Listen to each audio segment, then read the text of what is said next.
Bom dia, queridos telespectadores. Iniciamos o Vitrine RS nessa manhã de quinta-feira, o dia um pouco cinza, nem sempre tem o nosso solzinho aí, essa semana de calor, quase um verão atípico aí em pleno mês de julho, as pessoas aí com vários problemas alérgicos, várias alergias e tal. E hoje eu não posso deixar de iniciar essa manhã fazendo um comentário, depois de inúmeros e-mails que nós recebemos, falando sobre o último dia que eu falei sobre a questão da tolerância, que eu citei alguns casos aqui no trânsito. E eu vou dizer para vocês que nos escreveram no vitriners@terra.com.br que podem continuar participando através do nosso e-mail ou através da página do Facebook no Vitrine RS e também com o nosso WhatsApp, não é, Rodrigo? Isso aí, doutora Silvia, bom dia. Bom dia aos nossos telespectadores, sim, através do nosso WhatsApp, 8585-2037, manda lá a sua opinião, manda a sua pergunta, o seu comentário. É isso aí, doutora Silvia. Pois é, Rodrigo, Como é que foi, então, essa questão da tolerância? Hoje eu não vou falar sobre tolerância. Ué, mas a pedido eu vou falar sobre solidariedade. Quem me conhece um pouquinho sabe por que eu vou falar sobre isso.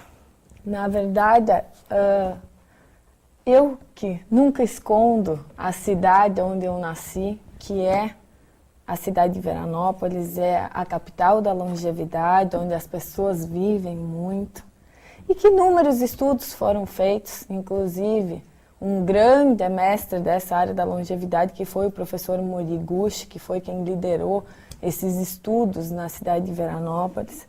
Um dos fatores que faz com que a população viva mais e que foi estudado com as pessoas idosas da minha cidade é a questão da fé. Não é só a questão de alimentação, a questão de hábitos, mas a questão de fé. E a fé relacionada especificamente à solidariedade. E quando a gente fala solidariedade, muitas vezes a gente não para pensar qual é o significado dessa palavra. E eu fui tentar buscar o significado dessa palavra, que deriva de obligatio in solidum, ou seja, uma obrigação comunitária. Obrigação comunitária, hein? Não é uma obrigação individual. Ela não tem um fundo individual, ou seja, é o ato de bondade que a gente tem com o próximo. E o próximo se estende a toda a comunidade, a toda a sociedade. E por que eu vou falar sobre solidariedade? A pedido dessas pessoas. Porque, Rodrigo, infelizmente a gente percebe muito mais a solidariedade quando a gente envolve questões negativas na nossa vida, não só as positivas. É muito fácil eu acordar, vir aqui hoje feliz, estou maquiada, me arrumo, hoje já é quinta-feira, está terminando a semana, está tudo ótimo na minha vida. É muito fácil nós termos amigos e pessoas próximas. Mas quando nós falamos numa das únicas certezas que nós temos na vida, que é morte, é aí que a gente consegue perceber o quanto as pessoas são solidárias ou não. E a morte é uma das únicas certezas, realmente, ou se não, a única. Eu brinco que uma das únicas certezas é a morte e pagar imposto, que são coisas que a gente acaba não se livrando. Mas quando a gente fala em morte, muito antes da morte, a gente fala sobre esses idosos que ficam muitas vezes meses em hospitais. E que a família, que os amigos deixam das suas obrigações para cuidar daqueles idosos ou não idosos. As pessoas que muitas vezes passam meses e meses e meses ou até anos e acabam falecendo. E é um momento de muita dor, porque por mais que a pessoa saiba que é uma certeza, a gente nunca está preparado para ela. E eu falo isso porque as pessoas que lidam na área da saúde, me incluindo nisso, eu escolhi já a área da saúde é justamente, um dos motivos é esse, é prestar um ato de bondade ao próximo. Quando nós escolhemos isso, eu acho que uma das grandes falhas da área da saúde, eu vou falar hoje sobre o lado negativo, é que as pessoas deveriam estar preparadas para lidar com o ser humano e com os seus familiares. Então, muitas pessoas que trabalham em hospitais, que a gente sabe que não é um setor fácil de lidar, a gente fala aqui tanto em saúde, não é o lugar mais amigável de se trabalhar. A gente lida assim com muitas perdas, com dor, mas a gente tem que estar preparado para isso. Isso é uma escolha que a gente faz, não pode ser uma obrigação. Então, eu chamo a atenção, sim, para você que está aí, que trabalha num hospital, que trabalha numa clínica da área da saúde, para que tenha um pouco mais de solidariedade com o ser humano. Quando eu falo solidariedade, eu vou citar um exemplo que eu vivenciei essa semana. Quando alguém, um parente próximo, um amigo, por exemplo, vai se submeter a um ato cirúrgico, as pessoas que ficam na sala de espera, que ficam na ânsia de saber como aquela pessoa vai sair, elas precisam ter o mínimo de noção do quanto tempo cirúrgico esse paciente vai levar. Eu também sou da área da saúde, nem sempre a gente leva o mesmo tempo cirúrgico para um procedimento ou outro, mas existe uma média de tempo. Agora, quando a pessoa que recepciona esses familiares, ela não dá perspectiva nenhuma se a cirurgia vai levar, se o ato cirúrgico vai levar 1 hora ou 12 horas, isso faz com que as pessoas que estejam naquela sala de cirurgia, naquela sala de espera, na espera do seu familiar, estejam morrendo, estejam padecendo. Eu vi tanta gente chorando essa semana, na espera de um familiar, que eu não tenho como não usar o espaço do Vitrine RS para relatar isso. E muito pior do que isso, a gente sabe muito mais e consegue identificar a solidariedade nos atos após a morte do ente querido. Porque as pessoas, muitas vezes, acham que porque a pessoa faleceu, que bom que faleceu, parou de sofrer. Isso é uma frase que a gente escuta muito. Mas quem fica, que não tem um entendimento, muitas vezes, que existem religiões e outras crenças, que tem pessoas que veem isso com uma naturalidade maior, essas pessoas acabam sofrendo muito. E é nesse momento que as pessoas precisam de apoio. Então, você sim, telespectador, que é idoso, que fez os comentários que fez no nosso e-mail, eu digo para você, sim, o Vitrine RS veio também para prestar solidariedade a você que está aí no hospital, que tem que levantar a cabeça, você que perdeu alguém próximo e que precisa olhar pela janelinha da sua casa, do hospital, e enxergar que tem vida lá fora. E que outras pessoas dependem de você. E se você viver uma experiência negativa, faça com que uma outra pessoa não passe pela mesma situação. Então, isso é ser solidário. Sabe, doutora Silvia, essa questão de envolvendo doença, envolvendo hospital, é uma questão que também, por eu ser vereador, eu lido diariamente com ela, né? Porque todas as reclamações dos seus munícipes, da sua cidade, chegam no vereador. A gente é o para-choque dos anseios e das dificuldades. Ninguém procura um agente político para dizer coisa boa, que bom, isso, aquilo, minha rua tá... Não, chega para tentar resolver um problema.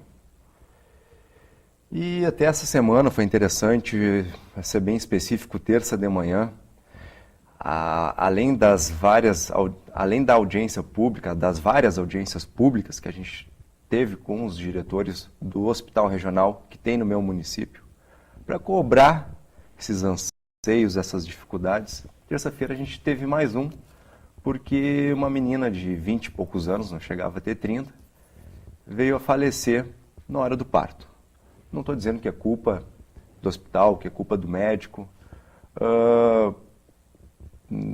Uma mulher, uma menina, né, de 20 e poucos anos, que já tinha um filho, deixou um filho de 8, se não me engano, um outro filho de 2 e o bebezinho dela sobreviveu. Então, assim, ó, aí tem essas questões, também houve, uma das questões que também trago essa questão, estou dizendo quem é culpado aqui, não é isso.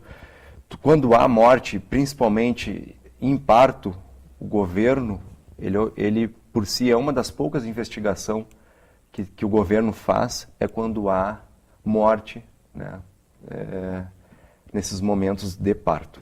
Então vai ser encaminhado, né, o médico vai ser ouvido, o hospital vai ser ouvido, coisa e tal.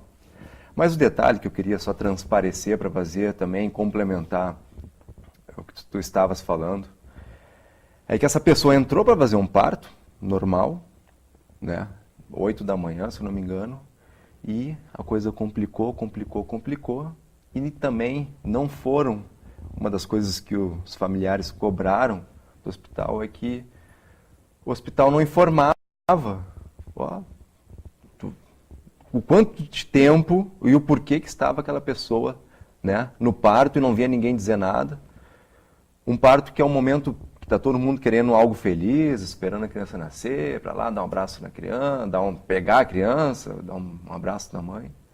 E também aconteceu o mesmo caso, que ninguém avisava o tempo, né, que tu muito bem aqui falaste. Então isso é um dos problemas.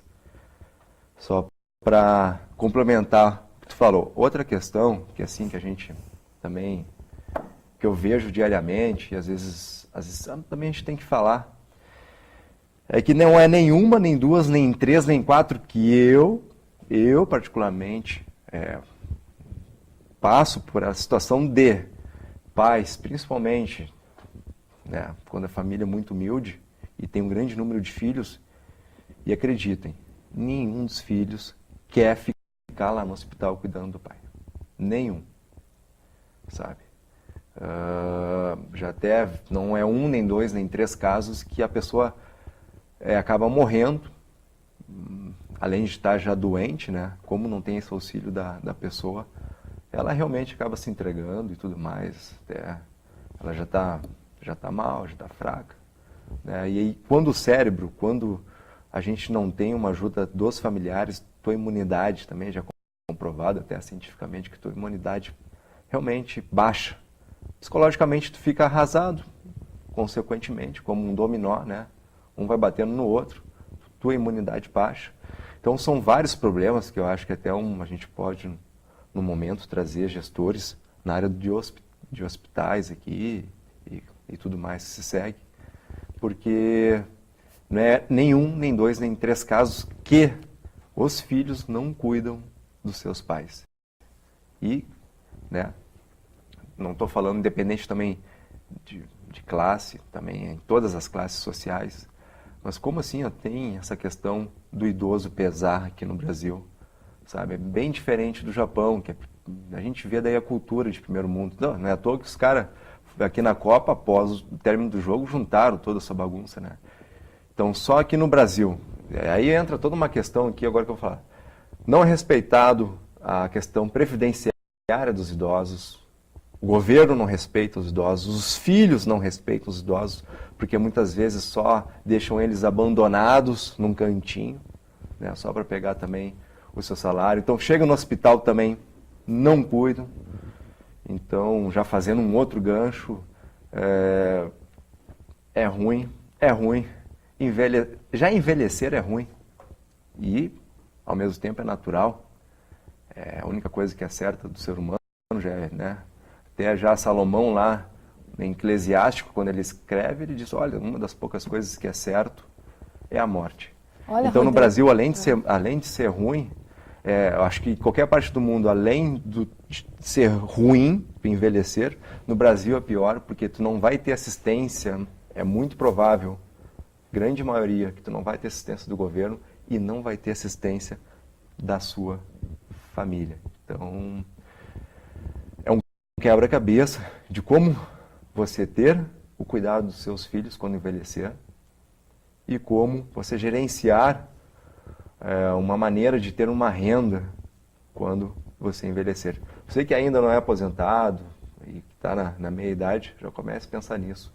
Infelizmente, para lá no fim, já ter a casa montada, como se diz, para não pegar chuva. Uma das coisas que tu falasse agora é que envelhecer é ruim.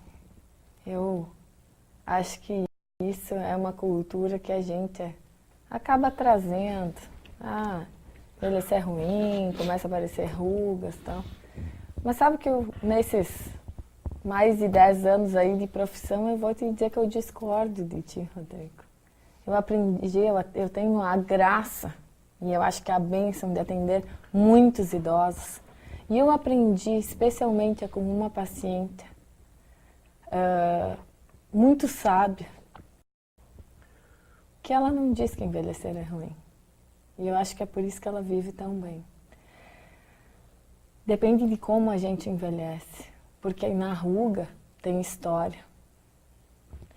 Na maturidade tem sabedoria. Então, será que envelhecer é tão ruim assim? A gente envelhece, a gente tem experiência, tem segurança. Eu sei que o corpo físico, talvez, seja a maior, eu digo assim, a maior característica que a gente despreze, porque claro que a vitalidade de tu seres jovem faz com que, né, consiga executar N tarefas que talvez eu diria isso, nos teus anos subsequentes tu não consiga fazer tudo. Mas a gente tem hoje inúmeras experiências, por exemplo, de senhores com 80 anos surfando. De pessoas com 90 anos fazendo trabalhos voluntários. Muito sábios. Então, eu acho que a gente tem que começar a mudar um pouco essa cultura de que envelhecer é ruim. E, inclusive, chamar a atenção das pessoas mais jovens para saberem entender que envelhecer é um processo natural e que não olhem tanto para o seu umbigo. Porque o egocentrismo, o cuidado, às vezes, com o corpo extremo, eu sou completamente favorável a que a gente cuide do corpo, para a gente poder ter, sim, uma velhice sadia. Agora, o cuidado extremo também é problemático. Então, eu acho que a gente está vivendo momentos que você, telespectador, tem que parar para pensar: será que envelhecer é tão ruim? Eu te diria o seguinte, Rodrigo, eu não voltaria para o meu dia de ontem. Sabe por quê? Porque todo dia que eu acordo, eu acho que é um dia melhor. E eu acho que é dessa maneira que a gente tem que poder viver de forma plena. Sim, mas é que, assim, o que eu quis dizer, doutora Silvia, que, por exemplo, eu que estou no público, no dia a dia, e também tenho convívio com os aposentados e pensionistas já há anos, não foi ontem, né? E por ser político, eu digo que no Brasil, a gente envelhecer, ele traz problemas, sim, não vamos... Né? Agora, depende, muito bem, como falaste, depende de como tu gerencia, né, a tua vida. Mas a nível social, eu quero me dizer, é muito ruim e é agravante no Brasil tu envelhecer. Porque tu não tem cuidados, nenhuma assistência social, hoje, os aposentados e pensionistas têm que buscar o seu direito através da justiça. Então, tu trabalha a vida inteira e depois tem que buscar hospital através da justiça. E o que eu quis dizer é o seguinte também, que muitas vezes é abafado e a mídia, às vezes, ela mostra só coisas que ela quer mostrar. Eu vi uma vez, eu não me lembro qual o programa, eu não vou falar, né, não vem um caso aqui, mas que eu gostei, porque eles deram um enfoque nos velhos que estão abandonados e sendo maltratados nas suas casas pelos seus próprios filhos, porque eles ficam pegando a pensão, entendeu? Então isso é uma realidade muito grave no Brasil, que até, vamos ver se a gente procura a Delegacia do Idoso e convidar para vir aqui no Vitrine RS, para relatar esses casos, e daqui a pouco tem um telespectador que esteja aí nos vendo, Tem a delegacia do idoso, qualquer coisa também, se tiveres meio bem embretado, só que é difícil porque essa pessoa não consegue ir, por N fatores, mas isso é uma pauta para outro dia. Então, sempre com o apoio de Marcelo Martins, arquitetos associados, pisos e revestimentos, Sulina Iluminação e Centro Estofados lá da terra, da doutora Silvia, por isso que os estofados são muito bons. Quem é a nossa entrevistada primeiramente hoje, doutora Silvia? E o nosso tema, principalmente, um tema diferente. Até agora no Vitrine RS a gente não teve esse tema. Pois é, depois desse discurso que você, telespectador, pode estar pensando assim, nossa, que manhã pesada essa, mas infelizmente às vezes a gente tem que falar sobre a realidade. Essa é a realidade dos hospitais, essa é a realidade das pessoas que estão trabalhando nos hospitais. E, Rodrigo, antes disso, antes de eu falar sobre a questão do nosso tema de hoje, eu queria não só fazer a crítica, mas eu quero fazer um elogio também, e que eu já ia esquecer desse elogio. Quero fazer um elogio ao treinamento dos funcionários do Hospital Divina Providência aqui de Porto Alegre. É um hospital que a gente tem recebido inúmeros elogios pelo atendimento ao público. Então, eu acho que a gente também tem que falar isso. Parabéns às irmãs, aos médicos que coordenam esse grupo de treinamento e que eu já tive inúmeras vezes nesse hospital e também posso confirmar isso, Rodrigo, que sempre fui muito bem atendida. Então, eu deixo os parabéns, sim, e que seja um exemplo para tantas cidades aí do interior e mesmo aqui para outras unidades de saúde da nossa capital. Mas vamos amenizar, então, essa quinta-feira com uma entrevistada que vai falar sobre moda. Opa! Ou seja, você que está aí na sua casa, que às vezes não sabe se pode usar tudo que está na moda. Você viu na vitrine e diz, poxa, mas eu tenho uma gordurinha aqui, eu estou acima do peso, será que eu posso usar aquela calça que tá na moda nesse inverno? Então é por isso que nós trazemos hoje a profissional da área da moda com formação acadêmica de design pela Universidade Fevale, com experiência de mais de 10 anos nessa área, que é a Marina Manito Keffer. Nós vamos para um breve intervalo e voltamos já já.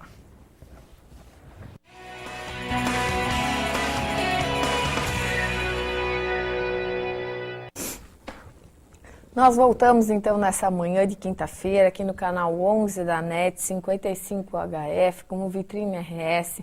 Você que quer participar com a gente, pode participar através do nosso e-mail vitrineRS@terra.com.br e através da página do Facebook Vitrine RS e também ao vivo no WhatsApp 8585 2037.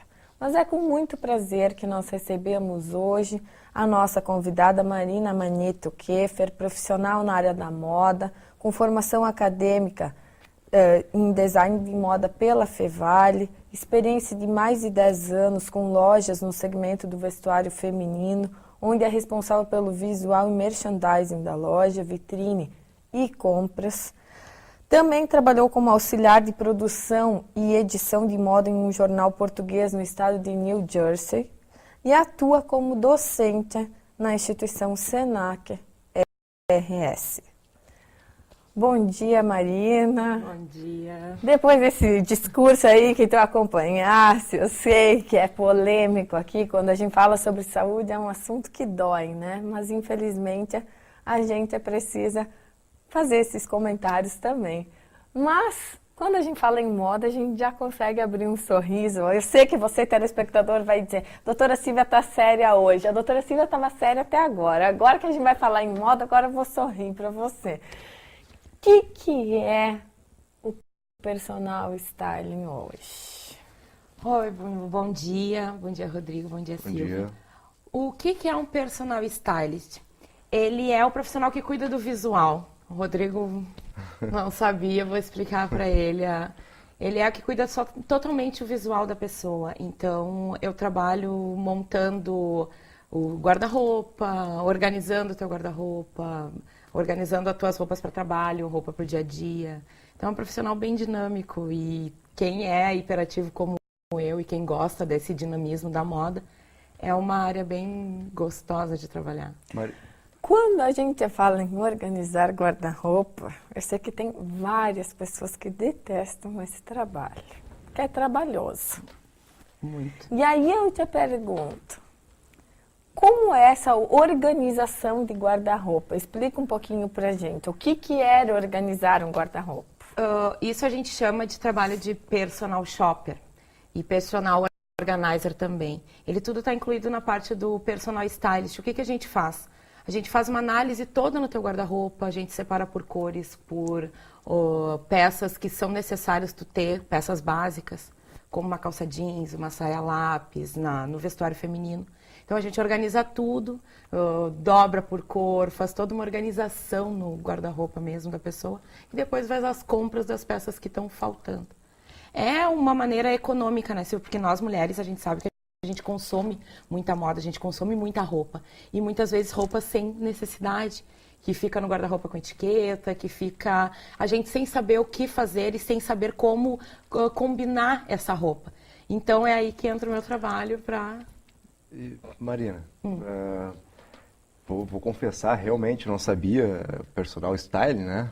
É algo assim, personal trainer é para o corpo, para a saúde do corpo. Personal styling, ele vem, digamos, para a saúde psicológica da pessoa. A pessoa quando a gente procura, tu acha que a pessoa ela quer melhorar o que nela especificamente? Óbvio, quer andar mais bonita. Mas tu vê algum... Tipo, essa pessoa ela já faz... Porque às vezes, eu quero chegar... Às vezes para chegar na pergunta eu tenho que fazer um raciocínio. Que é o seguinte, só tu arrumando as roupas, às vezes não adianta.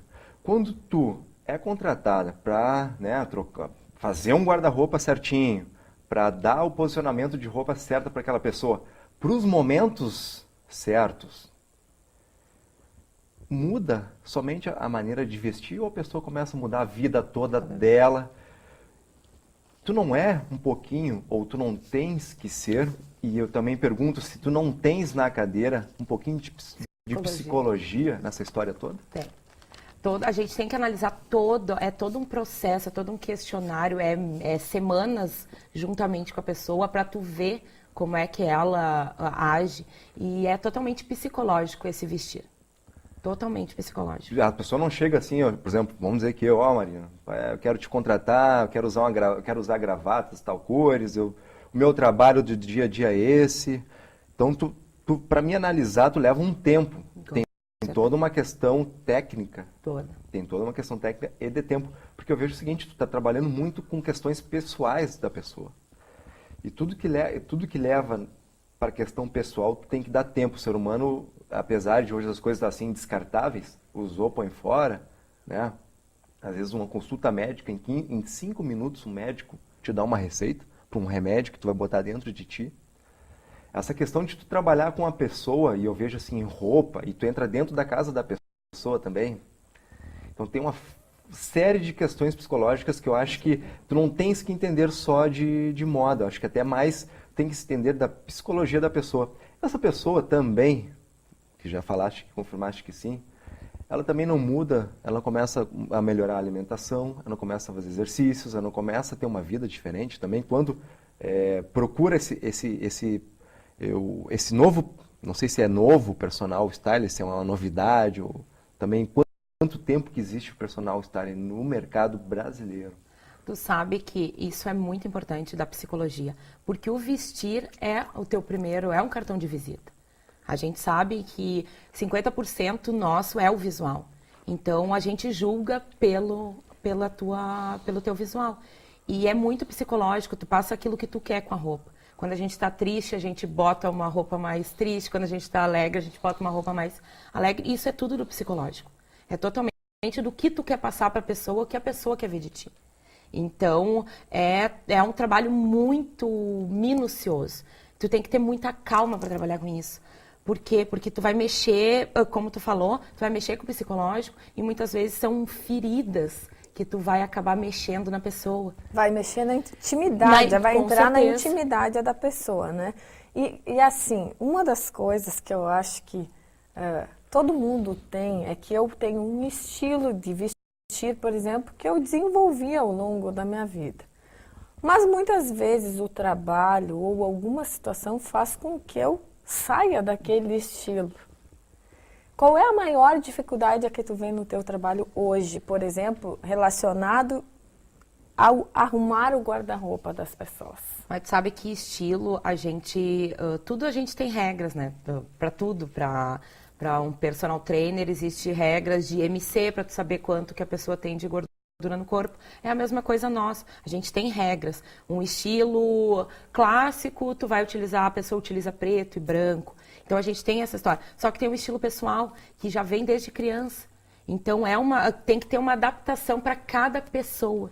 Então é uma coisa muito... E essa história do trabalho é muito verdadeiro, porque Silvia saindo para jantar é uma pessoa, Silvia apresentadora é outra. Então tem que ter essa adaptação no teu próprio estilo. Tu tem que conseguir adaptar todos na mesma pessoa, numa única pessoa. Tu sabe que eu acho assim, ó, muito, muito complicado o teu trabalho. Porque às vezes a gente sabe que psicólogos, ele primeiro avalia a pessoa e vê como chegar nela. Sim. Eu acho que tu tem que ver como chegar, porque tu vai ter que mudar a cabeça da pessoa. Às vezes ela só usa preto, por uma questão como tu falaste, por alguma ferida.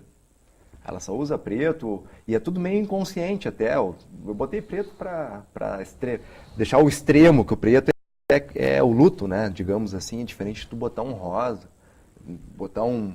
Eu não sei te dizer assim qual é a cor, como tu falou, quando uma pessoa quer brilhar, quer botar um sorriso, o que ela usa? A mulher. Mas O que ela usa? Essa história do preto... E o que é mulher triste? Também tu falou assim, ó, que a pessoa está Eu ia triste. O entrar. que é a roupa de uma pessoa triste? Vamos falar em roupa. E o que é a roupa de uma pessoa alegre? Mas Então, tu sabe que existe vários mitos, como eu falei, existe muitas regras e mitos. Existe o fato da pessoa que tem excesso de peso que é obrigada a usar preto. Então existe esse tipo de mito. Só que o que acontece é uma ferida. A pessoa que tem um excesso de peso já passa por toda uma rejeição na sociedade. Então daí ela mesma se pune e utiliza o preto e bota com que só o preto favorece ela. Mas é toda uma outra estrutura, tem parte de modelagem, tem o corte da roupa, e não é a cor em si, sabe? Então, existem vários mitos, que nem o preto é uma cor clássica, o preto e branco são cores que vão ser sempre utilizadas na moda, só que o preto é realmente luto. Então, a pessoa que tem alguma feridinha é aquela que só usa preto. Sabe? E tem muitas tribos urbanas que têm essa história de utilizar o preto como cor... E assim, ó, falando agora meio em questão cultural, por exemplo, quando a gente vê, eu nunca viajei, a doutora Silvia já viajou várias vezes para Nova York, pode me confirmar agora. A gente vê, pelo menos quando vejo em filmes ou alguma reportagem em Nova York, é branco e preto. Até tem pessoas lá que só, bando de... não que são, né, mas digo assim, por causa da cota, parece uns urubu tudo preto. Lá no interior o pessoal, né, às vezes fala assim, mas sem ofender, simplesmente pela questão da cor. Então a gente vê lá, por exemplo, Nova York, que é a mega capital do mundo e também da moda, digamos, mas é branco e preto. E aqui no Brasil a gente vê mais colorido. Tem a questão cultural envolvida também, né, nessa questão da escolha da roupa? Mas tu sabe... Agora, como a Copa era nossa, então a maior inspiração de todas as grandes empresas mundiais era o Brasil. Então, tu vê as coleções mundiais, que eu fiz pesquisa de vitrine, que todo ano tem que ter uma pesquisa, né? Cada estação tem que ter pesquisa. E agora, na Europa, todas as coleções eram inspiradas no Brasil. E utilizavam muito a renda, muito macramê. Por quê? Porque a nossa cultura é do manual, a nossa cultura é mais alegre. E tem essa história do preto e do branco. Tu vai ver o brasileiro com preto e branco, só que tu não vai ver o Brasil em cima do sul. A região sul vai utilizar muito preto e branco, cores mais sóbrias. Mas a partir de cima, não utiliza. Isso é muito cultural, muito, muito cultural. Olha, teve uma reportagem do New York Times durante a Copa do Mundo, falando, inclusive eu vi várias críticas no Facebook, falando que a região sul, especialmente a Porto Alegre, não vendia a imagem que o Brasil acaba vendendo lá fora, que é a do colorido, ou seja, que as pessoas do sul usavam cores escuras, usavam muito preto e que era atípico com o que é vendido lá fora. Só que eu acho que também existe aquela cultura, por exemplo, da mulher, não só do sul, mas eu digo assim, de São Paulo, inclusive, Rio, como acho que as cidades litorâneas, onde se tem mais praia, onde o corpo fica mais à mostra, eu acho que isso difere um pouco. Mas assim, o pretinho básico, Rodrigo, não é pecado e não é luto. A mulher se sente, ela não precisa de muita roupa, ela quer o pretinho básico. Então assim, como o homem, por exemplo, tem 3 ternos, troca, tem 10 gravatas lá, para o homem está sempre muito bem vestido. A mulher, quando coloca um pretinho básico, ela também se sente como se fosse, eu acho, o terno do homem. É verdade isso ou não é, Maria? Existe, é o mito do preto. O preto vai ser sempre clássico. E eu li sobre essa reportagem do New York Times. O que eles falaram? Que a região sul, ela era diferenciada porque as mulheres se vestiam de uma maneira mais europeia. Por quê? Porque a gente aqui utiliza muito mais cores sóbrias, que é o diferente da parte superior do Brasil, né?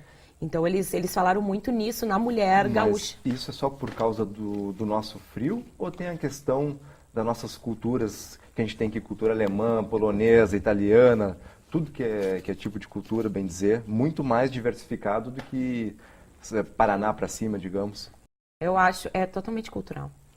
É cultural, mas assim, ó, Nova York, por exemplo, as vitrines agora do último inverno, 95% preto, talvez 2 outras cores que eu diria que são cores clássicas, que é o nude, que não é nem branco, mas é o nude, e vermelho, muito pouco.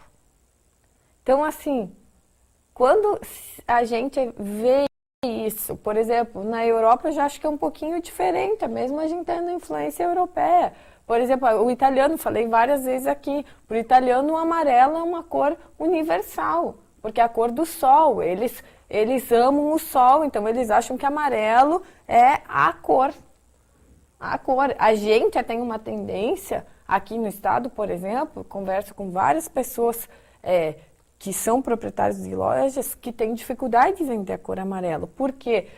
Porque tenha muita loira no nosso estado e a loira acaba de pele clara, acaba não usando amarelo. Pois é. Agora também um outro detalhe, né? Que, doutora Silvia, tu teve loja de sapatos, né? Tive. Tu também auxilia na questão da escolha do sapato, Maria? Também. Porque é todo um conjunto. A tua harmonia no vestir vai desde o acessório até a roupa mesmo, né?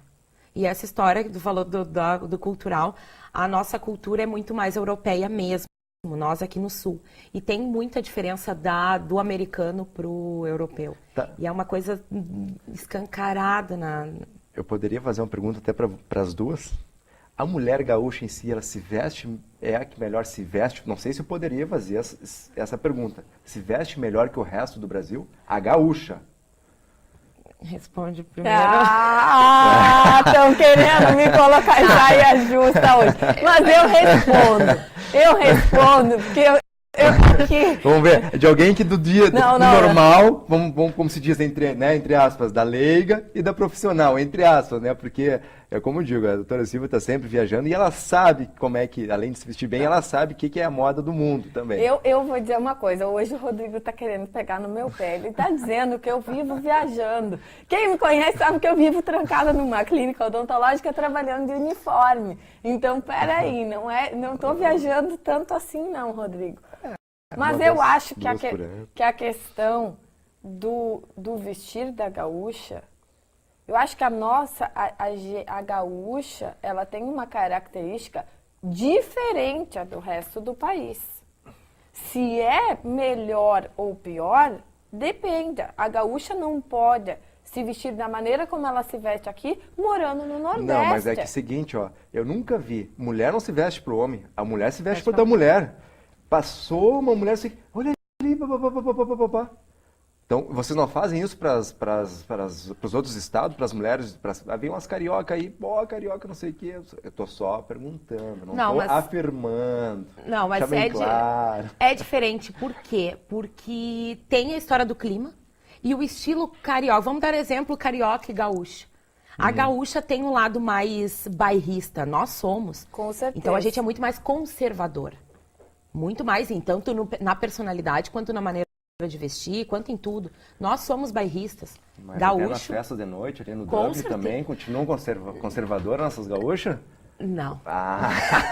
Não. Nas festinhas de Nova York, 72. Vamos falar em qual turno da noite? Em qual turno? Não, diurno ou noturno você está falando agora? Agora, não, tem essa história. A mudança. Diurno. Então fala, tá, vamos falar de diurno. Hoje eu tô pegando no pé mesmo. Hoje eu tô querendo incomodar. Mas tu sabe que houve uma mudança muito no perfil da mulher, do lado feminino mesmo, né? E esse lado a mudança do perfil, a mulher está muito mais à frente. Então, a carioca sempre foi valorizada por ela ser muito mais despojada, tanto na maneira de vestir quanto na maneira de agir. Então, a mulher carioca, ela quer e vai lá e faz. Nós aqui, a gente tem mais pudores. O que está acontecendo com a mulher realmente noturna? Ela está tendo um perfil diferenciado por causa disso. Então, a mulher está tendo muito mais... Olha, só um pouquinho, Rodrigo, porque pronto. Agora tu fez a pergunta. Agora vem. Eu vou fazer um comentário aqui. Vou dar um exemplo, já que a gente está comparando gaúchos e cariocas. Eu tive a oportunidade de dar um curso no Rio de Janeiro, já deve fazer uns 4 anos. E uma das coisas chocantes foi que eu dei uma aula em São Paulo, na mesma semana, e dei uma aula no Rio de Janeiro. E aí, quando eu falo em São Paulo, eu falo de um povo mais parecido com o gaúcho. Sexta-feira tive num congresso odontológico aqui no Rio Grande do Sul, que foi sediado na PUC. Os dentistas vão, os homens de terno, ou pelo menos com camisa social, e as mulheres vão, sim, bem vestidas. Eu brinco que é um desfile de moda, porque a gente acaba reencontrando amigos, tudo, então faz tempo que não vê, a pessoa quer ir bem para reencontrar os seus amigos, os seus colegas de profissão. Mas nesse curso que eu dei, por exemplo, no Rio de Janeiro, eu fiquei chocadíssima quando eu entrei na sala. Chocadíssima. Eu achei que eu estivesse no lugar errado. Porque os homens dentistas estavam de bermuda e de havaianas, num congresso. Jamais seria permitido, jamais, eu digo assim, não que alguém fosse barrar, mas a pessoa não se sentiria confortável em entrar de bermuda e havaianas num congresso odontológico em Porto Alegre, por exemplo. Então, é uma questão muito cultural, muito cultural. E assim, a diferença, por exemplo, em São Paulo, um rigor que eu diria que talvez até maior do que do Rio Grande do Sul. Por quê? Porque lidam com muitos executivos, as pessoas já estão acostumadas. Um exemplo disso não é só, por exemplo, eu estou falando de um grupo, que é o grupo que eu convivo mais, mas o taxista paulista, ele usa um uniforme impecável. Enquanto o porto-alegrense agora, por causa da Copa, e eu digo que eu sou favorável, e tenho observado isso, que os taxistas foram obrigados a usar o uniforme. Rodrigo, isso tem um impacto, como a Marina falou, quer dizer, as pessoas julgam pelo que elas veem muito. Então, quando a gente entra num táxi e a gente vê que a pessoa... Eu não estou falando em luxo, não confundam o luxo com o vestir bem. Sim. Vestir bem, a pessoa pode estar com uma roupa muito barata, limpinha, bem passadinha, que ela vai estar bem vestida.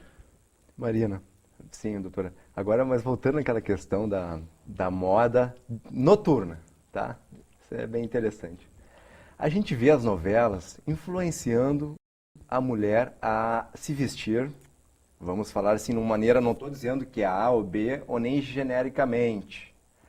Mas diz assim, ó, que é bonito se vestir como uma periguete. Te faço uma pergunta, já chegou alguma pessoa para te contratar que ela é muito conservadora e chegou assim, Marina, eu vejo quando eu saio, eu vejo as mulheres se vestindo de uma maneira X e eu quero me vestir também dessa maneira, porque hoje o que eu vejo é o seguinte, ó, e quando a gente quando tem umas perguntas, né? Por que tá te vestindo assim? Não, porque a fulana se veste assim e chama atenção, eu também quero chamar atenção. Já chegou alguma cliente para te dizer assim, eu quero me vestir como uma periguete? Tu sabe, Rodrigo, a gente, como eu falei, tem as nossas regras, né? Antigamente existia só o estilo sexy. Não existia, e o estilo sexy, ele se encaixava nesse perfil meio piriguete. Agora já tem um estilo piriguete de mais clássico. Já não é mais o sexy, é uma coisa totalmente diferenciada do estilo piriguete. E eu vou dizer uma coisa, o estilo piriguete é uma pessoa que gosta desse estilo. E não vai mudar. Como tu falou, uma pessoa clássica, ela não vai conseguir se vestir, Rodrigo, de jeito nenhum no estilo piriguete. Não vai conseguir. Não, eu te pergunto porque, assim como eu não sei, muitos telespectadores também acham, porque assim, por exemplo, personal trainer, né? Eu sou uma pessoa que estou acima do peso. Eu vou mudar conforme o tempo e as atividades físicas, eu vou começar a ter hábitos e vou ter um corpo diferenciado. Pergunto, eu procuro uma personal style, né? Com o tempo não mudaria também a maneira de ser? Não, mudaria. De vestir? Só que essa história, eu vou dar um exemplo que vai ficar bem visível. Eu sou uma piriguete, eu acabei virando mãe. Eu vou conseguir usar o vestido curto, o sapato de salto e decote muito profundo o tempo inteiro? Eu vou ter que me adaptar à minha nova realidade, que é ser mãe. Que é me abaixar para pegar o filho, que é carregar mamadeira. Então, eu vou mudar o meu estilo. Por quê? Mas aconteceu alguma coisa que fez com que eu mudasse. Eu acabei virando mãe e eu não consigo mais usar sapato tão alto. Por quê? Porque eu vou ter que correr atrás do filho, eu não vou conseguir usar vestido curto, porque eu vou ter que me abaixar, vou ter que dar mamadeira. Aí houve uma adaptação por causa de necessidades do dia a dia.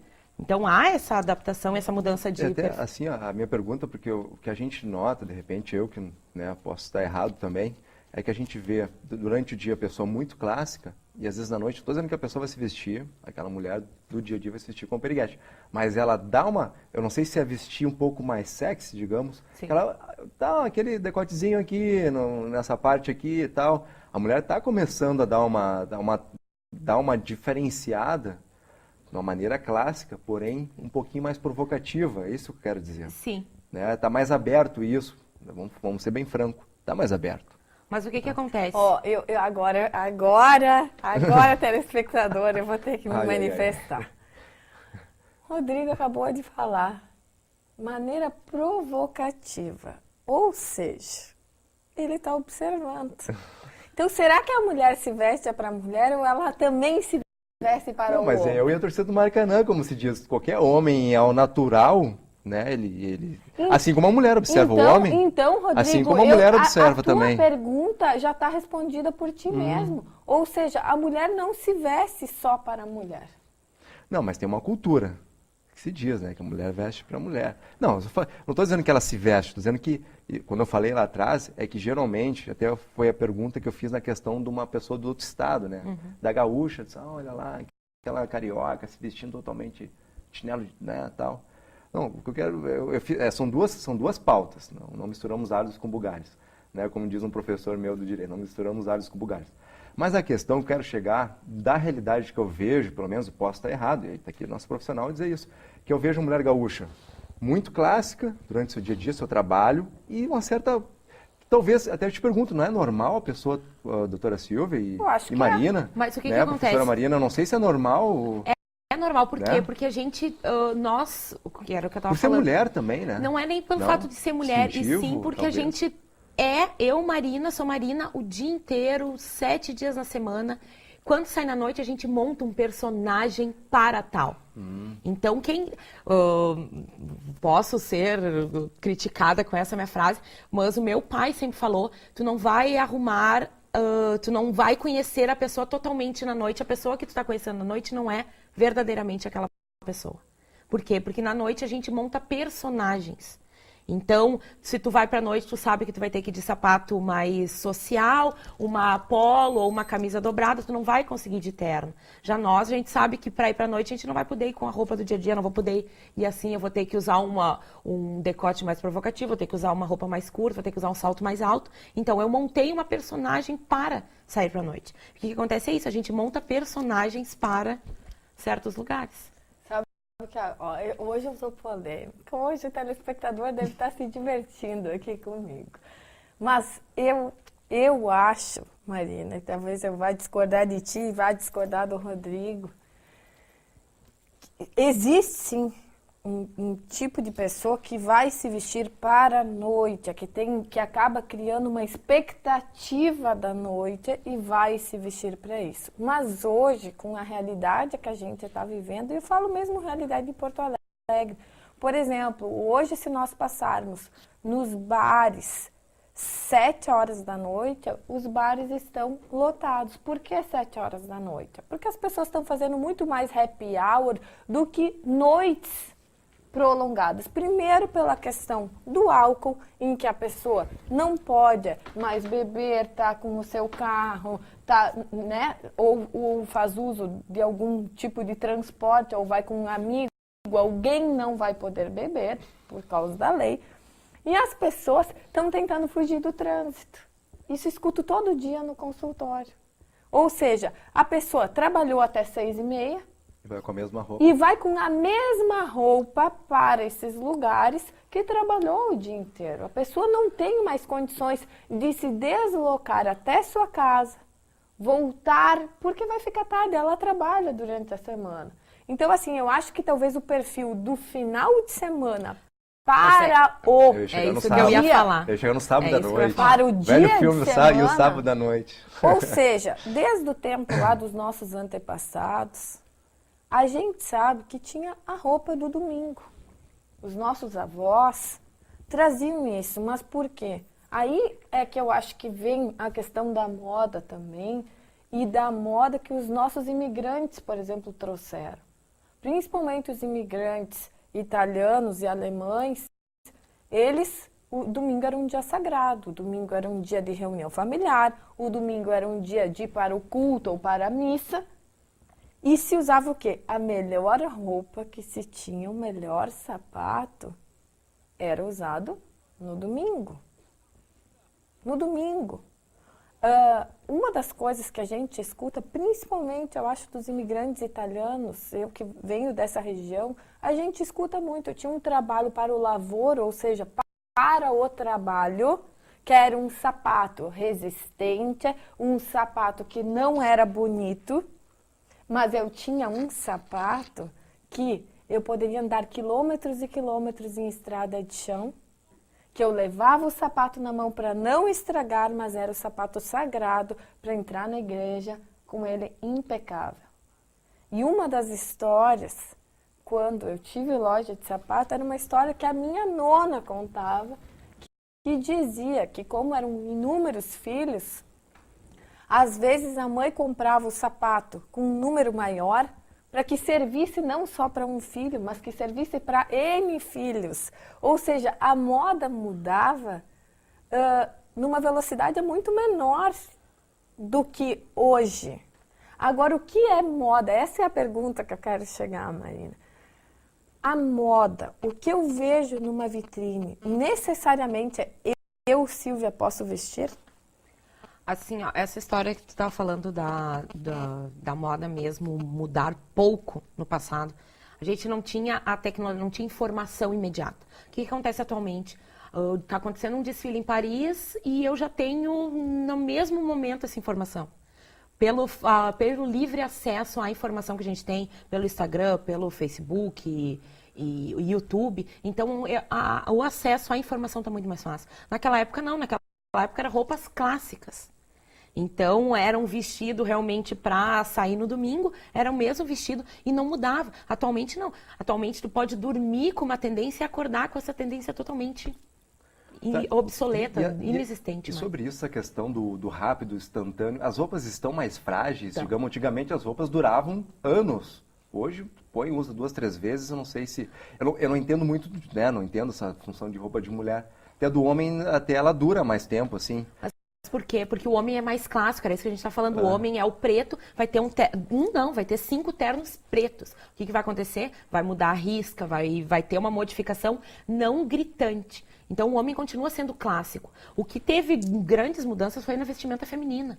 Porque a feminina, antigamente, eu me lembro que a gente fazia compras no início do inverno e no início do verão. Então, a gente comprava roupa para toda a família. Vai numa loja de departamento grande, compra roupa para todo o inverno. Atualmente, a gente não faz mais isso. O que acontece? A gente vai várias vezes comprando durante o inverno. Por quê? Porque a moda vai mudando.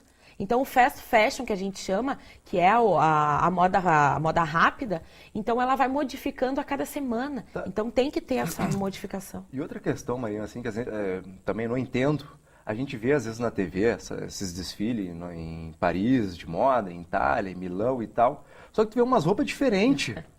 Pessoal, eu não entendo, sabe? Porque tu vê umas roupas totalmente diferentes. Todo mundo se pergunta quem é que vai usar isso aí. Para que existe aquilo? É porque vai ser usado daqui a 10 anos, daqui a 1 ano? Ou para que existe aquela história toda, todo aquele gasto de dinheiro? Ou eu estou falando muita besteira aqui? Não, é uma pergunta que eu ouço sempre. É uma pergunta clássica já. Por quê? O que acontece? O que é desfilado, tanto em Paris, Milão, nesses grandes desfiles internacionais, eles são tendências. Então, são tudo roupas conceituais. Por quê? Eu coloco, vamos dar um exemplo de estrutura de ombro. Uma das tendências para 2015 é ombros marcados, muito estruturados, que é a nossa ombreira. Então, o que acontece? Para eu demonstrar para pesquisadores de moda, para grandes conhecedores, eu vou ter que botar um ombro gigante. Então, eu vou ter que colocar uma estrutura de ombro para desfilar, para marcar, para as pessoas entenderem que vai ter o ombro marcado, eu vou ter que colocar uma coisa muito mais... Ah, é assim que funciona, então? É, no exagero. No exagero. Então, são tudo roupas conceituais. Nada que é desfilado é utilizado. Por quê? Eu só quero mostrar a tendência. O que vai ser tendência na modelagem, o que vai ser tendência na cor.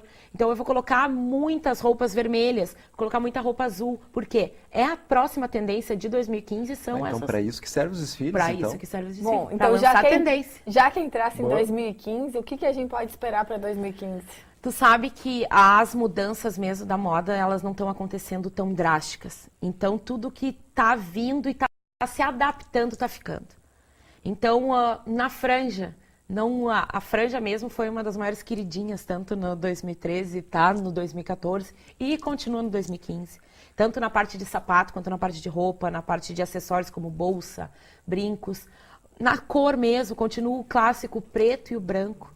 Continua o preto e branco clássico. Entra cores novas, que é o berinjela, que está muito em alta. É o nosso vermelho. Tá? É o nosso vermelho. Outra coisa que ficou e veio para ficar é o peplum. O que é o peplum? Que tem muita gente que não sabe. O peplum é aquele volume centralizado na parte da cintura, que faz um babadinho nas roupas. Então, essas são tendências que já ficou e vão continuar para 2015 também. A última pergunta que eu quero fazer para ti. Se tu tivesse que dar uma única dica para nossa telespectadora, qual é a roupa que ela tem que ter no seu guarda-roupa? Uma para o dia e uma para a noite. Um look completo. Uma saia lápis. Um blazer. E uma camisa. Pode ser jeans ou pode ser branca. Essas 3 peças tu consegue fazer dia e noite com elas. Fazer um look noturno, um look diurno, um look trabalho. Com essas 3 peças tu consegue. Vamos botar uma calça jeans também, tá? Botando 2 peças inferiores e 2 peças superiores. Muito bem. Então, com certeza a Marina vai trazer as novas tendências ainda pra gente, mas a gente teve o maior prazer em te receber aqui, Marina Manito Keffer, profissional na área da moda, com formação acadêmica de design pela Fevale, professora do Senac RS.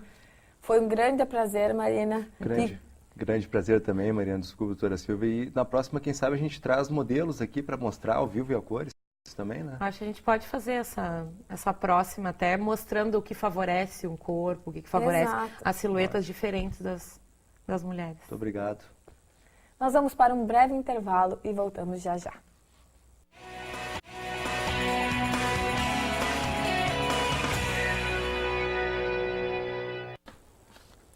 Nós voltamos então nessa quinta-feira, canal 11 da NET 55 HF, agora com um outro assunto, falando sobre você aí, que é nosso telespectador, que está pensando em como fazer sua economia ou como ganhar seu dinheiro. A gente tem o prazer de receber o Tomás Lopes Jacocilnas, que é um jovem investidor da Bolsa. Bom dia, Tomás. Bom dia, é um prazer estar aqui presente com vocês hoje. Pois Bom é, dia. então quando a gente fala em bolsa de investimentos, o que mudou no perfil do jovem, ou o que mudou hoje no perfil do investidor de bolsa? Hoje a gente pode observar dentro do mercado uma presença muito forte dos jovens investidores que vêm chegando aos poucos, motivados por diversos fatores. Talvez uma presença mais forte dentro das faculdades no Rio Grande do Sul e no Brasil inteiro, de educação financeira, de palestras e de diversos eventos que acabam atraindo esse investidor para o mercado. Nós hoje ainda não temos um volume muito grande, hoje a gente representa cerca aí de 5 bilhões de reais negociados por ano, de jovens investidores de 16 a 25 anos, que em termos de volume não é muito representativo, mas já temos aí a gente já acaba movimentando um pouco o mercado. Meu amigo Tomás, tu tens 20 anos, é isso? 20 anos. Tá. E tu acha que 5 bilhões é pouco? É, Para não, jovens? é. E outra pergunta, até que idade vai esse jovem que tu diz? Esse jovem é de 15 a 26 anos de idade, tá? É uma estatística disponível aí no site da BVMF Bovespa. Esses 5 bilhões representa mais ou menos o volume diário de negociações do índice, ou seja, como nos 200 e poucos dias que o índice funciona, um dia o que os jovens de 15 a 26 anos movimentam. Então, em termos de volume de mercado, não é um volume muito expressivo, mas já é bastante dinheiro. Sim. E é vantajoso investir no contexto geral do Brasil? Está sendo vantajoso investir na Bolsa? A gente vem aí, como os telespectadores sabem, a gente vem de um momento complicado de estrutura política, econômica, com uma conjuntura talvez um pouco menos favorável do que vem sendo nos últimos anos, um governo um pouco tanto autoritário, não tão pró-mercado, o mercado não enxerga o governo como um bom governo neste momento, mas historicamente a Bolsa vem sendo sim um ótimo investimento e é só você pegar a comparação dos últimos 20 anos, você vai ver que a Bolsa é o melhor investimento do mercado. Mas mesmo com aquela queda grande que teve da Petrobras, dessas ações, assim, muitas pessoas perderam muito dinheiro. Ainda continua sendo? Não, perfeito. Existe de Essa fato... é uma pergunta, desculpa, mas essa é uma pergunta assim, que tu deves ouvir diariamente. Claro. Pô, mas a Petrobras caiu, não sei quem lá também estourou, aquela empresa acabou, como é que... A gente teve aí recentemente o fator Eike Batista, né, das Isso, empresas Eike X, Batista. que a gente teve a Bolsa sentiu bastante a queda dessas empresas, mas eu acho que o mais importante quando se investe é ter estratégia, ter conhecimento nas ações que você está se posicionando, e eu acredito que a Bolsa, de fato, nos últimos anos ela não vem sendo o melhor investimento, mas eu acredito que quem pensa em Bolsa de Valores precisa pensar a longo prazo. E isso é o mais importante. E a longo prazo, o que a gente enxerga, mesmo com essas companhias tendo um processo de precificação ruim, tendo os preços abaixo, as companhias continuam ganhando dinheiro, as companhias continuam com balanços bons. Então, eu acho que não é um momento para a gente ter pânico, é um momento para a gente... Eu enxergo essa crise como uma oportunidade para que a gente possa se posicionar e no futuro colher os resultados. Claro que as estatais, como a Petrobras, elas têm um balanço prejudicado por fatores eleitoreiros. A Petrobras hoje ela é obrigada pelo governo, com política de combate à inflação, a manter os preços da gasolina estáveis. E isso é um problema, porque o mercado internacional, os preços variam e a gente tem uma discrepância entre os preços praticados no mercado local e no mercado internacional. Isso é ruim, mas como já dizia o Rockefeller, o melhor negócio do mundo é uma petroleira bem administrada, o segundo melhor negócio do mundo é uma petroleira mal administrada. Então a gente ainda tem aí na Petrobras, quem sabe aí em outubro com uma mudança de governo, uma bela oportunidade. Sim.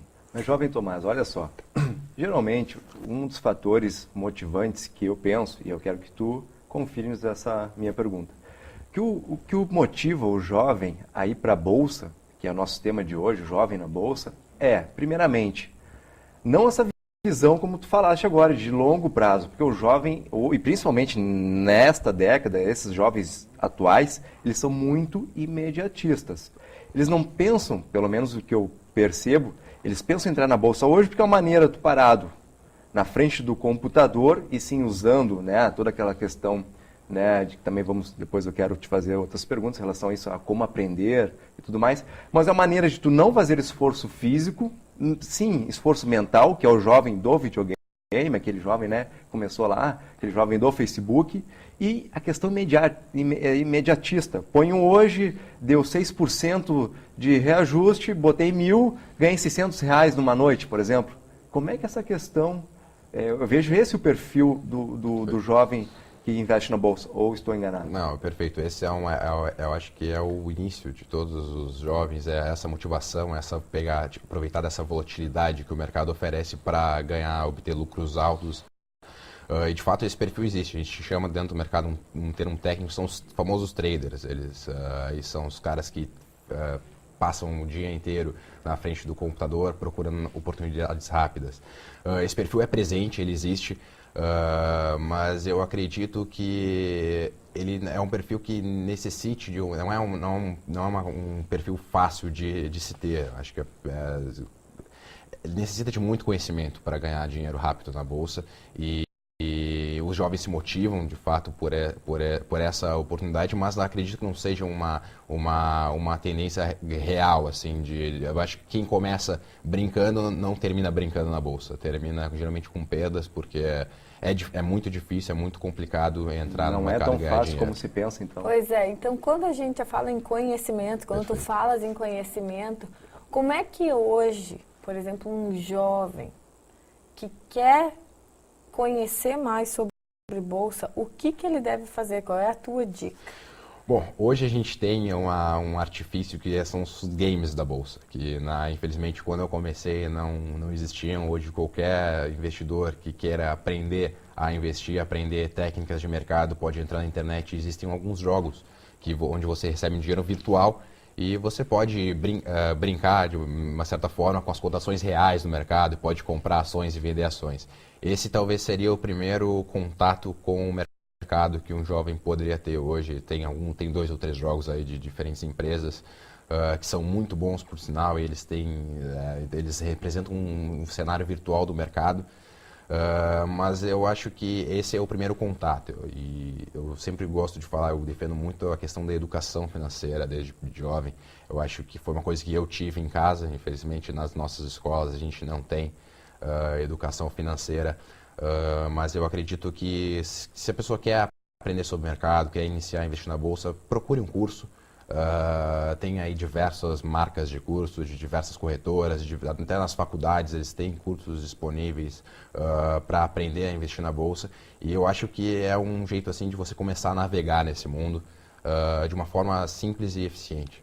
Então, de repente, começar a brincar nesses videogames e procurar um curso antes de ir lá e arriscar o din-din mesmo de verdade, digamos. Perfeito, porque o que acontece?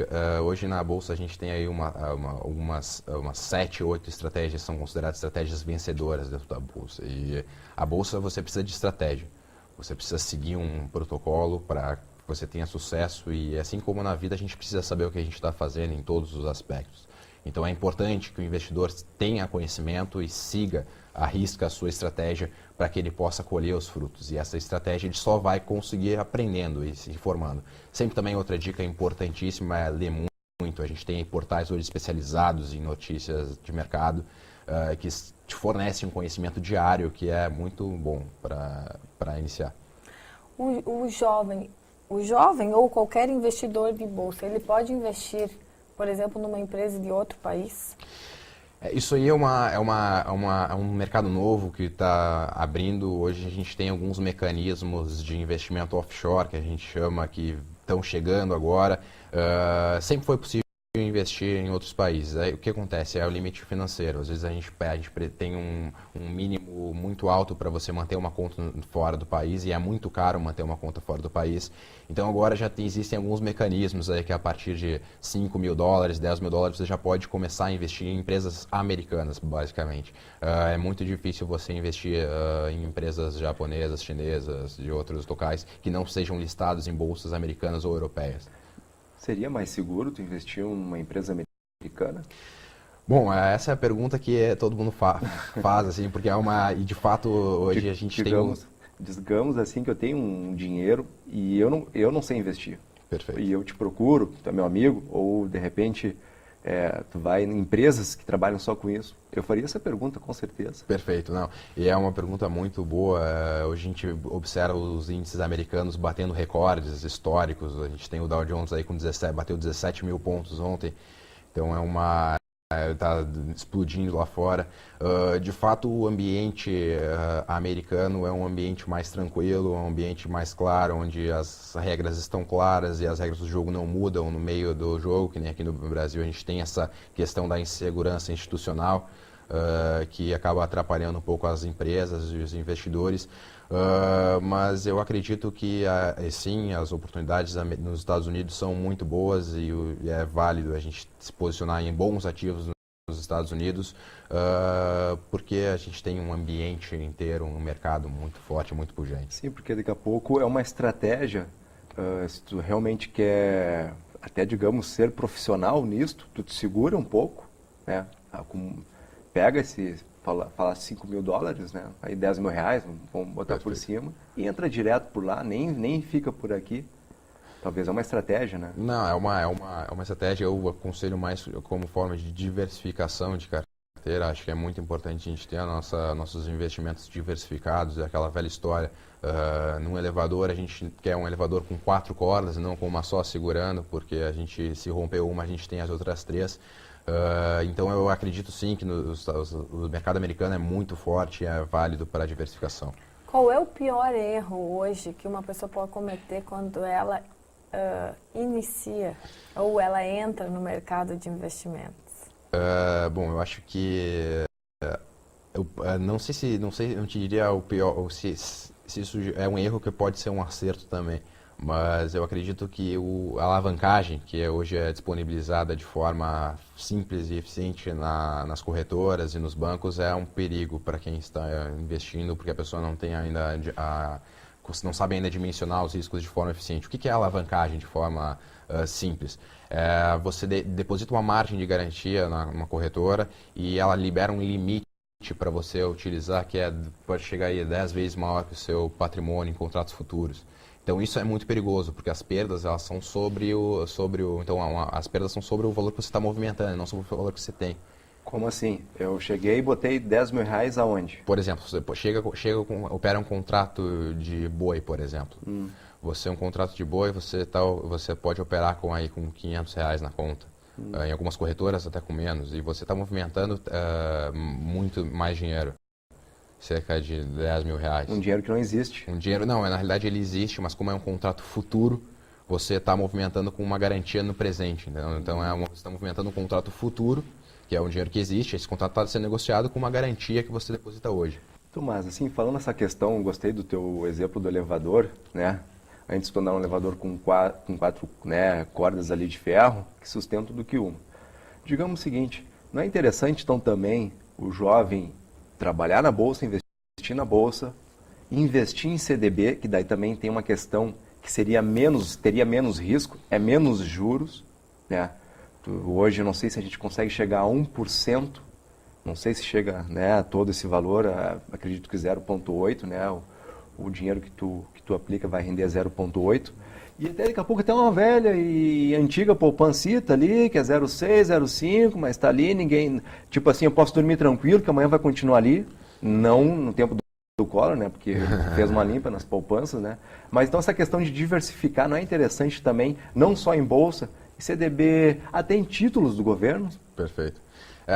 Isso um ótimo ponto. Eu acho que é, sim, muito importante. Os certificados de depósito bancários, os CDBs. A gente tem também outros títulos que são isentos de imposto de renda, como os LCIs e os LCAs, são o dinheiro destinado ao mercado imobiliário e agrícola que os bancos oferecem. E esses títulos, ultimamente, eles têm oferecido taxas muito boas e, claro, é muito importante que você esteja posicionado neles, em todos. Se você tem uma carteira, é importante que você esteja posicionado em todos os produtos do mercado financeiro para evitar risco, né? Claro que eu sempre tenho uma dica boa dos CDBs, os LCIs e os LCAs. Hoje a gente consegue sempre melhorar as nossas taxas que a gente tem dentro dos bancos. A gente consegue aí hoje até 100% do CDI em LCIs, isentos de imposto de renda, em bancos de segunda linha, né? O que é LCI? LCI é letra de crédito imobiliário. É um título similar ao CDB, ao certificado de depósito bancário, só que o banco direciona esses dinheiros, esses empréstimos para o mercado imobiliário. Faz através do banco, então? Faz através do banco, através de corretoras, através de qualquer instituição que distribua esses produtos. Qual que é a grande vantagem desse produto? Ele é isento de imposto de renda. Então, numa equivalência com o CDB, por exemplo, você tem um CDB com 100% do CDI, você precisa, depois ali dependendo da faixa de escalonamento de imposto, você pode pegar um LCI com menos taxa e você vai estar ganhando a mesma coisa por ser isento de imposto de renda. Então a gente consegue aí dentro de bancos de segunda linha. O que são bancos de segunda linha? Não são bancos que são bancos ruins, são bancos que não têm os canais de distribuição que os bancos gigantes têm. Então eles distribuem através de corretoras, distribuem através de financeiras, e esses títulos podem ser comprados com taxas inclusive muito boas para o investidor. Muito maiores do que nos bancos grandes. Sim. E agora voltando a essa questão da bolsa, hoje, por exemplo, se eu não tenho ainda muito traquejo de investir, porém eu já tenho um dinheiro, quero começar. Teria alguma empresa brasileira, então, já que eu não tenho os $5.000, teria alguma empresa brasileira que tu indicaria, ou algumas empresas que são mais estáveis? Quando a gente está investindo em bolsa, é muito importante a gente lembrar que a corretora que a gente vai utilizar, que os bancos têm corretoras, existem corretoras independentes também, ela é apenas um intermediário do investimento. O que ela faz? Ela vai colocar através do sistema dele a ordem para que você possa comprar o ativo, adquirir o ativo. Então a corretora, de fato, ela não é a mais importante, porque no fundo você vai estar investindo em Petrobras, em Gerdau, em Vale, em Ultrapar. Você vai estar investindo em ativos, em empresas brasileiras. Então, eu sempre indico, acho que é muito importante que o investidor seja bem assessorado. Então, qualquer lugar que ele se sentir bem atendido, eu acredito que é o mais importante dentro de investimentos. Eu acho que é muito legal o investidor ele ter um contato direto, ter o celular da pessoa com quem ele está investindo, de um assessor de investimentos. A gente chama de assessor comercial, às vezes até do gerente de banco. Enfim, eu acho que onde a pessoa se sentir bem atendida, ela vai estar feliz e é o mais importante para ela. A gente está quase encerrando o nosso programa aí, mas quando tu falas, por exemplo, sobre longo prazo, o que é considerado curto prazo e longo prazo dentro da Bolsa? Bom, o longo prazo é o período que a gente não consegue prever os fatores, as modificações. O curto prazo é o período que a gente conhece, por exemplo, até o final do mandato da Dilma agora em outubro, eu diria que é o curto prazo, porque a gente sabe como que vai ser a política econômica, a gente tem uma previsibilidade mais ou menos do que vai ocorrer dentro de regulação e a gente consegue prever alguns cenários mais específicos. Dentro da Bolsa é sempre muito difícil a previsão. As previsões elas existem, os cenários eles existem, mas como a gente depende de precificação e de players externos e de diversos fatores, é sempre muito difícil a gente estipular, vai ser assim, assim, assim. Como o nome já diz, renda variável, a gente não tem como prever. Mas eu diria que o longo prazo seria daqui para os próximos 2, 3, 4, 5, 6 anos, 10 anos, e o curto prazo é o período mais curto, até outubro. Bem, bom. Jovem Tomás, vem aqui um jovem de 20 anos apenas, né, mas com já uma grande experiência, passar essa mensagem para os jovens que queiram iniciar na Bolsa. Meu muito obrigado da minha parte aqui, e já deixo, antes da doutora Silvia se despedir, a todos os nossos telespectadores, até a próxima terça e um bom final de semana a todos. Nós agradecemos a presença, então, de Tomás Lopes Jacosilnas, jovem investidor da Bolsa. E você que está aí e está pensando aí como guardar seu dinheirinho, como investir melhor, a gente sempre traz alguma novidade aqui para você. Um ótimo final de semana. Até terça-feira. Cidade do Rio de Janeiro, você acompanha.